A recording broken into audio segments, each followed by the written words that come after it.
Welcome to Group 37's presentation. The topic we have chosen is leadership, and our group members consist of Daisy, Jen, Jeremy, Millie, Hannah, and Arun. Leadership. What is leadership? Leadership is the ability of a person to influence others towards the accomplishment of common objectives without using formal authority. Leadership is used as a positive aid of support in guiding a group to reach its goals. Why is leadership important? We have chosen leadership as a topic as it plays a crucial role in not just organizations and businesses, but also in environments including university. Leadership ensures that tasks are accomplished. The greater the leadership qualities of the employees of an organization, the more efficiently and effectively their work will be done. Leadership exists outside the bounds of formal authority and cannot simply be given to an individual. Essentially, it helps teams to perform to a higher standard without less external or formal intervention. We will now look at three of the key leadership theories which have been developed in the past. The first is the trait approach. This was based on the idea that outstanding leaders possess certain similar traits. In academic research, they aim to identify the traits which could be found amongst exceptional leaders. Basically, the idea behind this was that successful leaders could be distinguished from the common person based on these traits. However, there were limitations from this approach, the first of which was that successful leaders tended to exhibit a wide variety of traits. And secondly, there was little effort made to link leadership effectiveness with the traits that could be identified amongst leaders. We see a table which illustrates Gardner's 14 leadership attributes, including traits such as trustworthiness, decisiveness, self-confidence, amongst others. The next approach is the behavioral approach, which was based on the idea that successful leaders are best characterized by their behavior. Basically, researchers sought to analyze the various types of behaviors that were demonstrated by leaders. Some of the key studies found that there were links between performance and the degree of authority which were exercised by leaders. However, the limitation of this approach was that the characteristics of followers were not considered in these studies. There is a diagram which illustrates a spectrum of different behaviors. So on one end we have the task-oriented type of behavior, and on the other the relationship-oriented. And these are differentiated based on the degree of authority that is exercised by the leaders. And it also shows the outcomes arise from these different styles of leadership. The last type of leadership approach is the situational approach. And this is based on the notion that in different situations, leaders need to demonstrate different types of behaviors. So, situationally motivated leaders recognize that the skills and the motivation of different group members are not identical. And in any given situation, it is important to tailor to each individual the mix of support and direction that you give them.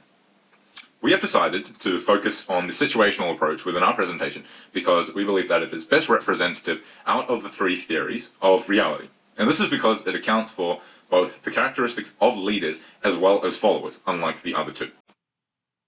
So I'll be talking about the three models of empirical evidence on the situational approach. First one is the Figler's contingency model, second is the Hersey and Blanchard's situational leadership theory, and lastly the normative model of decision-making.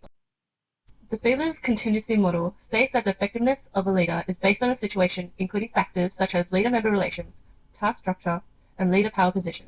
So the table here shows that the task-oriented autocratic style is most effective in very favorable or unfavorable situations, whereas people-oriented democratic styles are most effective in moderately favorable or unfavorable situations. The second study is the Hersey and Blanchard situational leadership theory. The theory states that the managers should be high on concern for tasks as well as concern for people. Hersey and Blanchard propose that work-related maturity of followers should be considered when adopting leadership styles. So shown here in the table, there are 4 leadership styles which are also linked towards 4 developmental stages of subordinates, known as D1, D2, D3, and D4. They are defined in terms of competence and commitment or ability and motivation. The first one is directing styles, which are most appropriate for low competence and low commitment subordinates. Second is the coaching style, which is most appropriate for moderate competence and moderate commitment of subordinates. The third one is the supporting style, which is most appropriate for high competence and variable commitment subordinates. The fourth one is delegating or empowering style, which is most appropriate for high competence and high commitment subordinates. So the involvement of the leader decreases in the order of the subordinates from D1 to D4. The last study is the normative model of decision-making of Vroom, Yetten, and Jago. The normative model of decision-making studies the suitability of different styles of decision-making for different situations. Vroom and Yetten created a decision tree, which is this model here, where ideal decision styles options are specified at various stages of the tree. This model is developed on the basis of rational analysis rather than empirical studies. So now I'm going to explain what the letters and numbers represent. A1 is the leader makes decisions without involving subordinates. A2, the leader makes decisions after seeking specific information for selected subordinates individually. C1 is the leader makes decision after consulting each subordinate individually. C2 is the leader makes decision after consulting subordinates collectively.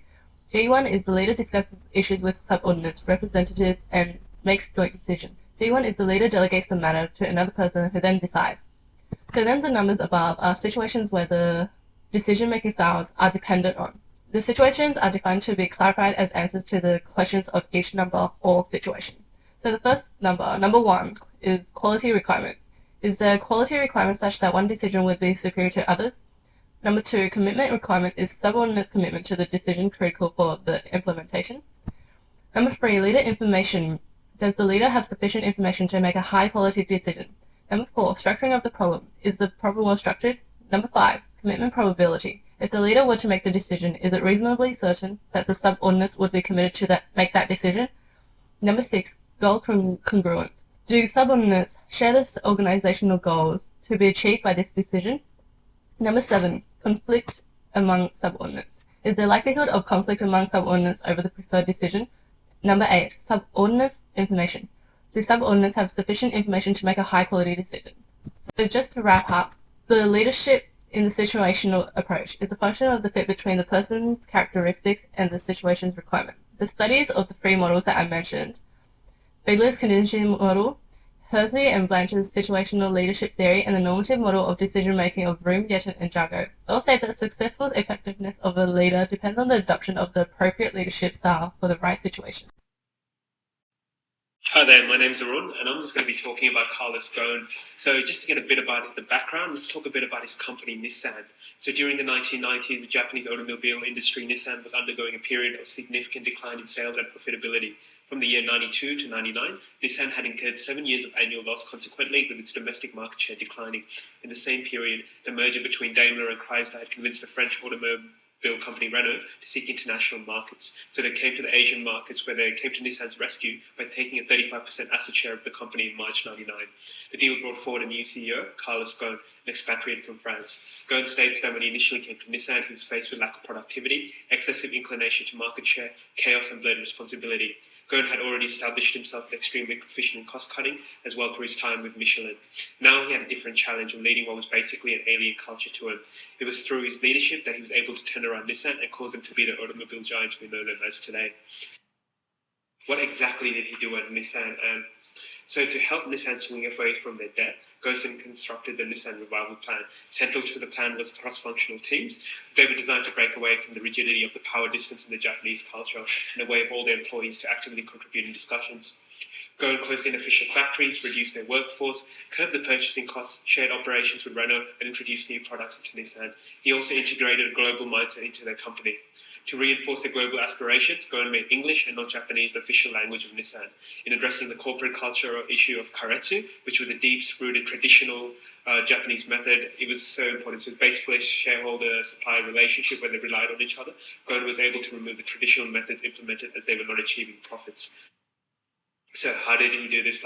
How was he able to do all of this stuff? It was leading to Nissan's profitability as well, but there's also the leadership behind him as well. So by utilizing environmental scanning, Ghosn observed that even though there was a poor business environment, Toyota was maintaining steady high profits while Nissan's profits were extremely low.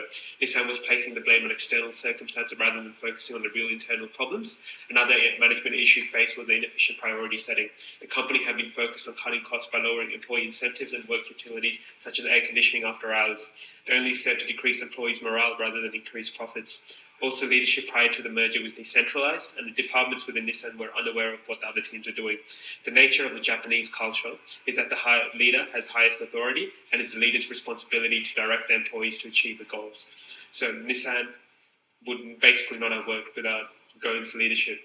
I believe that it was a visionary leadership. He was able to inspire everyone to get back behind him.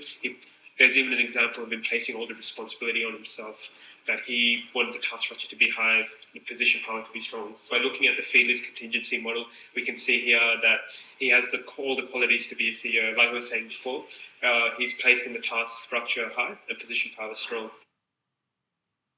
In conclusion, in our presentation, we have outlined the importance of leadership as well as some applicable theories. We have also critically examined the empirical studies on leadership under the commonly adopted approaches, trait, behavioral, situational, and have appreciated their contributions as well as limitations.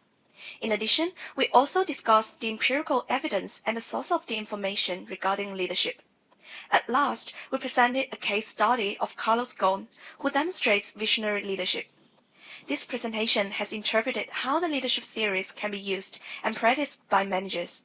It also implied what leadership style would be most successful and how managers can learn from it, and therefore is important for organizations.